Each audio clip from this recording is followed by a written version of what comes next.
Merci Madame la Présidente et merci Madame la Rapporteure. Face aux défis socio-écologiques, nous avons la conviction à la France Insoumise que nous avons besoin aujourd'hui d'une jeunesse de plus en plus qualifiée.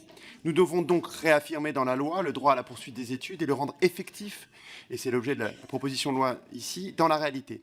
C'est d'ailleurs l'objet d'une proposition de loi NUPES déposée cette semaine. Pour cela, les jeunes doivent avoir les moyens d'étudier dans de bonnes conditions, sinon le risque d'échec évidemment s'accroît. Or aujourd'hui, trop d'étudiants connaissent la misère.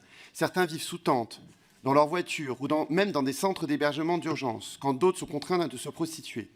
La période du Covid, qui a limité le recours aux jobs étudiants, a mis sur la place publique, de façon encore plus criante, une précarité qui n'a cessé de croître ces dernières années. Tout le monde a en mémoire des files d'étudiants bénéficiant de l'aide alimentaire. Cette précarité n'a pas disparu avec le Covid. Comme le rappelle l'exposé des motifs, l'augmentation des prix des denrées alimentaires est bien supérieure au taux d'inflation moyen et atteint 12% entre 2021 et 2022. À cela s'ajoute le coût de l'énergie en hausse de 15% par an. Par ailleurs, les frais d'inscription ont augmenté aussi, on l'oublie, de 5,5% depuis 2018.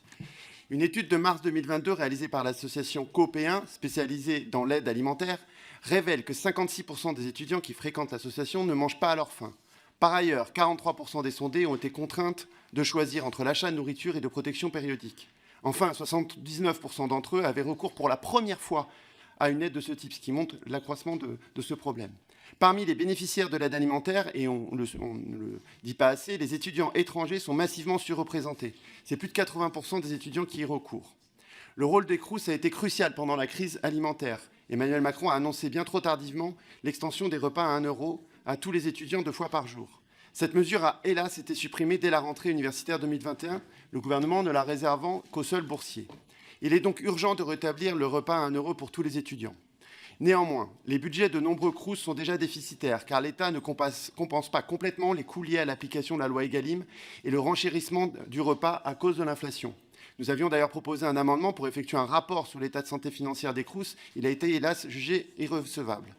La question financière est d'autant plus importante, je vous le signale ici, car la capacité d'investissement des Crous doit être préservée, notamment pour développer le logement étudiant. Or, l'offre est largement insuffisante et c'est aussi une des raisons des difficultés financières des étudiants. Enfin, le groupe LFI NUPES a porté aussi 2 autres amendements qui n'ont pas été retenus. D'abord, nous pensons que la gratuité des repas est atteignable, dans l'enseignement supérieur d'ailleurs, comme dans le reste de l'éducation. Pour nous, la gratuité est importante, elle permet de diminuer certains coûts et c'est une mesure forte pour tous les étudiants. Ensuite, pour éradiquer la précarité étudiante, il nous semblait que la réforme à venir des bourses n'est pas à la hauteur et nous proposions une solution plus ambitieuse, qui est aussi soutenue par une partie des syndicats étudiants, et à la hauteur des enjeux de notre temps, c'est-à-dire une allocation d'autonomie pour tous les étudiants détachés du foyer fiscal de leurs parents. En conclusion, je voudrais juste revenir sur l'importance du caractère universel des droits, puisque c'est vraiment un des débats que nous avons avec Renaissance sur ces questions. On nous dit les parents qui peuvent payer. Mais les parents des étudiants qui peuvent payer payent tous et toutes des impôts. Il est donc légitime que tous les étudiants bénéficient de l'aide, et donc ici du repas à 1 €.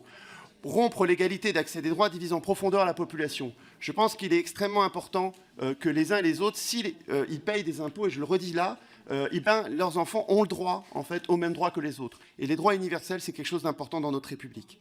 Donc la proposition de loi visant à assurer un repas à 1 € pour tous les étudiants de notre collègue Fathia Kelwa-Hachi va donc dans le bon sens. Si elle était adoptée, ce serait une avancée substantielle pour tous les étudiants et toutes les étudiantes. C'est pourquoi le groupe LFI votera pour. Merci, monsieur le député.